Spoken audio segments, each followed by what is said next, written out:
Hey guys, this is Live It, Love It, Be It with Ayana Abakah. Welcome back, guys. It is a new week. I hope you guys had an amazing week this past week. For me, was interesting. I had to play nurse this week. I was nurse mommy. Um, yeah, that was interesting. Whew, I don't know where my girls got a little cold from, especially because they're homeschooled. The last place that I know is, unfortunately, church. um, so, or it could have been gymnastics, or it could have just been out in the elements. I have no idea. But anyway, I also caught the bug. You can still hear it a little bit in my voice. I have some water right here. So I might have to take a water break during today's podcast. Maybe, maybe not. We'll see. My 2 year old, almost 3 year old, decided to cough directly in my face. I was sitting down and I was doing something with her, and this was when she was in the thick of it. And she knew better. But for whatever reason, she looked straight at me and said, in my face. So here I am. I thank God that I am feeling better. I spent most of the weekend recouping, and I finally today, as I'm recording, got to a space like later on in the afternoon where I was like, okay, I feel better now. Let me get up.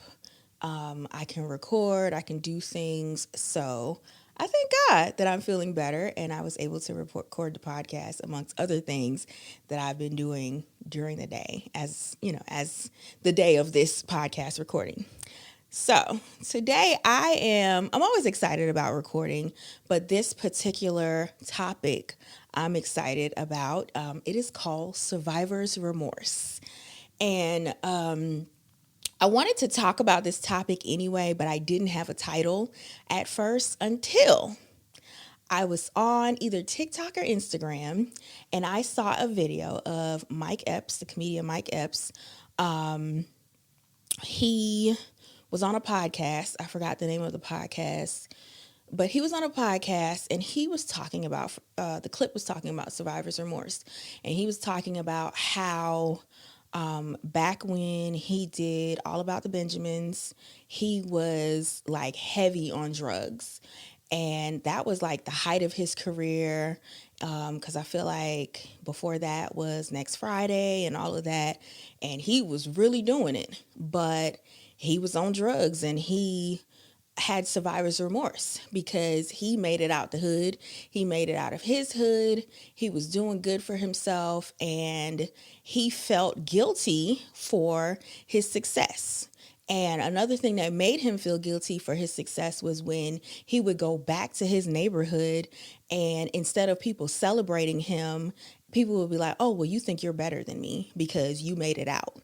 And it really struck a chord because, like I said, I already wanted to talk about this, but I was like, wow, like that's crazy how, basically he self-sabotaged, through drugs and alcohol because he felt guilty for being successful, for making it out of where he was from. And also people were making him or trying to make him feel guilty as well. So I'm going to share my story about survivor's remorse in a way and how you can have survivor's remorse and you don't even realize that you have survivor's remorse or you are basically self-sabotaging yourself from the things that God has called you to do. So first up, what is survivor's remorse? So, survivor's remorse is a mental condition that occurs when a person believes they have done something wrong by surviving a traumatic or tragic event when others did not. So, let's say it doesn't necessarily have to be like a physical event. Like a lot of people that have survivor's remorse are people who are in the army, people who were through wars, any traumatic or events like let's say 9/11 or anything like that. A lot of people have that physical survivor's remorse of why me. Like, why did I survive this? Why wasn't I one of those people that died or whatever? There's a different type of survivor's remorse as well, where it comes to people who, like, let's say we're just people who not necessarily are going through or have gone through a traumatic event, but you have advanced in your career, advanced in life. You've came out of certain situations, whether it be something terrible, like super traumatic, life changing, or it could be something very small, but you feel guilty for coming out of certain situations. And then unfortunately, people indirectly and sometimes directly will try to make you feel guilty as well. So let's talk about me. Um, Child, I have so many instances of where survivor's remorse has come into my life. I'll use an example of how it just kind of it altered a lot of things for a few years for me. So I'm not going to name names or anything like that. Some people know about this story and all of that, whatever. I remember a few years ago, this was before I even had my daughter, so it's been a while. A few years ago, I remember, as you know, I've had my YouTube channel for a very, very long time. It's been up and down journey. I have enjoyed it and I've also hated it because, unfortunately, because of people. But in the midst of me enjoying and doing things consistently with my YouTube channel, I was also a part of this organization where, it was a lot of young adults. And so at around that time, a company came to me and was like, hey, we have this opportunity for you. Would you like to build your own app? And I was like, oh my gosh, that would be so dope. Yes. And the platform was set up where it was so easy, where you can just convert your blog into an app, all the content that, was on your blog and all of that. And it was like really, really, really easy. I haven't seen anything similar to it since. There might be, but I haven't really looked into apps or building my own apps since then. But it was really dope. And, I remember I tried it out. I really liked it. They gave me like a free, like they had like free tiers and all of that. And I was working with the company and I thought it was really dope. So the organization that I was a part of, I was like, hey guys, I got something so cool. I told them about the, I told them about the app. I told them about the opportunity that I had.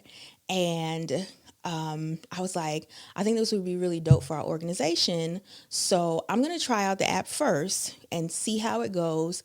And then, we'll go from there and we can develop our own app for this organization as well. I'm thinking that people were going to be happy. They were going to celebrate it. They were going to be like, oh, that's so dope, blah, blah, blah.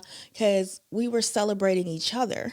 And then this was a part of our church. Like the organization was a part of our church. So I'm like, okay, we're celebrating each other. We're rooting each other on. We're walking in Christ together, all those things.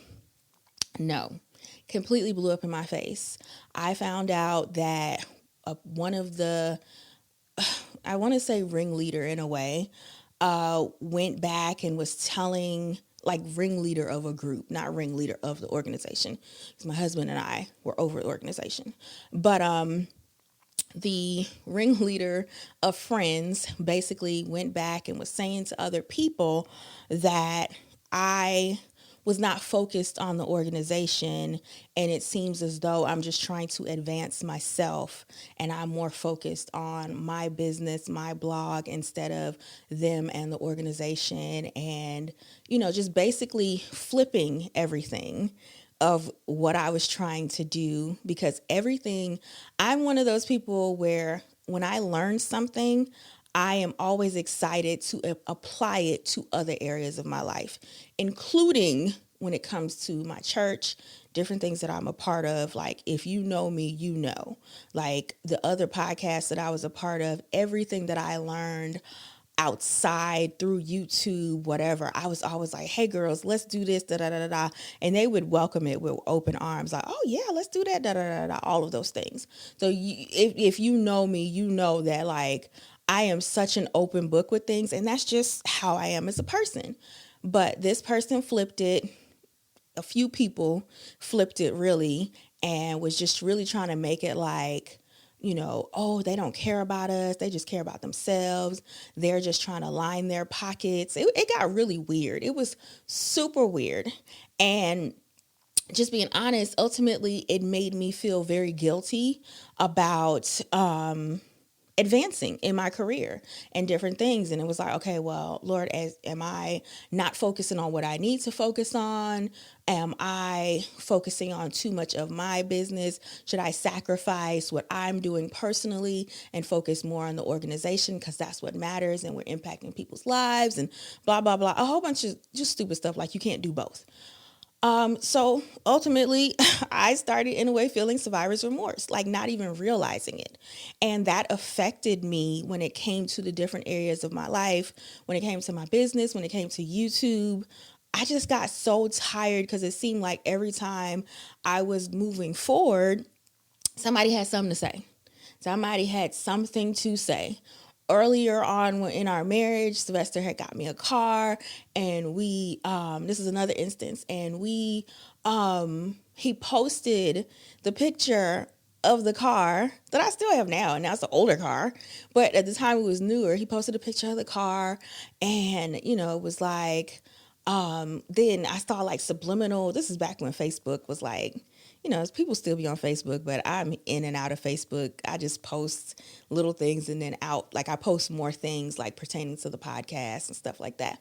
But you saw like subliminal shots that, yeah, everything ain't as it seems and blah, blah, blah. And these people putting this stuff up on and da, da, da, like just, and it would be really convenient because it's like I post something or Sylvester posts something and then somebody will post something and I'm like, what is going on? So I just got tired of that. Like we would, share our love, share our family. If you've been around for a while, we would vlog consistently, and every time I posted something, somebody had something to say. And it would be people that weren't necessarily close to me, but they were like close to people around me. And it was just weird. It was so weird. And honestly, it was very hurtful. Just being honest, it was extremely hurtful. And for a minute, just being honest, I was just like, Lord, I don't even want to do this anymore, because it just feels like there is more hate than support, when it was actually the opposite. The hate was a handful of people, and the support right now is thousands, thousands of people who support and who love and who appreciate the different things that I post and that I do. They see things every day. So yeah, it got out of hand. It got really out of hand, and I allowed those comments, I allowed those things to just stop me. Then different distractions tried to come up when I started having I had my children, and, really trying to raise them. And, if with children, trying to do certain things can be more difficult. So it was like that, in a way, survivor's remorse, and then trying to be a mom and trying to do different things. And it was layers on top of layers on top of layers until it was finally like, I don't want to do this no more. I can't. It's just like, maybe it's just not for me. Like talking myself out of what God has called me to do. And I was just like, I really had a heart to heart with God. Like, am I supposed to do this? Is this where you're leading me? And he's like, you know that this is where I'm leading you. Like, it's tugging on your heart constantly. Like, anytime I tried to leave YouTube alone, it would just be like lingering, like in the back of my head. Like, what are you doing? Why are you not doing this? Why are you not moving forward? If I didn't post something, or if with my other business, Short, Relaxed, and Happy, like, hey, you need to finish that trademark. You need to work on your website. You need to post your product. Like all those things would be screaming in the back of my head. So that's how I knew that, hey, yes, I am supposed to do this stuff. God is not calling me to be behind the scenes and in the background. He's calling me up front and forward. That's it. So, and that was my answer, so it's like bump the noise, block out the people, block out the naysayers. Who cares? Because to this day, I'm going to be completely honest. There are people that I know that have not watched a podcast, have not listened to a podcast, have not watched a video or anything like that. And I'm okay with that. I'm like, okay, whatever, I support you. You may not necessarily support me. And I know some people like, girl, I can't do that. And I'm like, support don't mean like going to their events and stuff. I just might click a like on their Instagram post or whatever, I just got into a place where I just don't care anymore. I'm like, God, I know what you have for me. I know what you have called me to do. I know that you have called me out, and I'm no longer going to feel guilty for being a light and being your light. I am no longer going to allow people to make me feel guilty for who I am as a person, the things that I have, the love that I have in my life with my family, my children, my amazing husband, just whatever it may be, because people would down to make comments about, I'm a sneaker girl. I love sneakers. I started wearing sneakers more after I had Haven, because I was like, especially being a hairstylist for so many years, my feet would hurt. So I stopped wearing heels. So I became a sneaker girl. I was all right, if I'm going to be a sneaker girl, I'm going to get different pairs of sneakers that match with different outfits, different styles, different things that help me express me. Even though I love wearing darker colors, I wear black, I'll wear, brighter sneakers to self-expression, all those things. I heard comments, I couldn't be spending that much money on sneakers. Oh, yeah, all them sneakers. Dang, y'all got another pair of sneakers? I'm like, oh my God, it's just my sneak. Like, what do you want me to wear? I don't wear heels. I'm not a heels person. I'm sorry that I've spent the majority of my life on my feet, and now I want to be comfortable, so I've chosen to buy sneakers. When it got to that, I was like, you know what? I'm tired of this, because somebody's always going to have something to say. Do not allow them to make you feel guilty for living your life, because sneakers, you making a comment about my sneakers. Good Lord, my feet just hurt. That's all. I'm just investing in my feet. That's all. Like, to this day, I can't wear heels for a long time. So I got my sneakers. I just leave me and my sneakers alone. So people are always going to have something to say. Do not allow people to make you get into a place of survivor's remorse. Don't let them. Who cares? Shine, and do what God has called you to do. Do what God has called you to do. Somebody is always going to feel uncomfortable. Somebody's always going to have something to say. Somebody always going to not like it. Who cares? The only reason they don't like it and they have something to say a lot of times is jealousy. You're doing something that they do not have the guts to do, and jealousy. That's it. And they're allowing themselves to be a distraction, when instead they can show love. They can support. They can lift you up. They can pray for you. How about you pray for me? Instead of complaining or instead of talking about me, how about you pray for me if you might feel like, oh, I don't know if they should do that. How about you pray for me and watch God show them, hey, you need to mind your business. Watch. But listen, don't allow people to make you feel guilty. Like, whoever is listening to this, we ain't got time for that, honey. We ain't got time for that. So whatever it is God is calling you to do, if he's calling you to start a podcast, if he's calling you to turn on that camera on your iPhone and just post videos, if he's calling you to talk about your life in different ways, if he's calling you to rescue kittens, if he's calling you to whatever it might be, like, do it. Do what God has called you to do. Do it. He's calling you to write a book, write a blog post, start sharing inspirational quotes, whatever it is. Who cares what anyone else has to say? Who cares about the naysayers? Let them talk. Who cares? So that's it. That's it right there. I hope this encourages you, whoever's listening. Before we go, I got some scriptures for you guys to meditate on. I'm not going to read all of them. One thing, especially, I've always said this. I've said this on Save Girl Secrets. I've said this with the young adult ministry that we're a part of. Listen, you better read your word. Read your word. Open up that Bible and read it and study. So I'm going to say the scriptures, but I'm not reading the scriptures. I want y'all to go and meditate on it. And if you are dealing with survivor's remorse and you're dealing with feeling guilty or, not like feeling like you're being stifled or whatever it may be, meditate on these scriptures. So first one is Ephesians 2:10. Ephesians 2:10.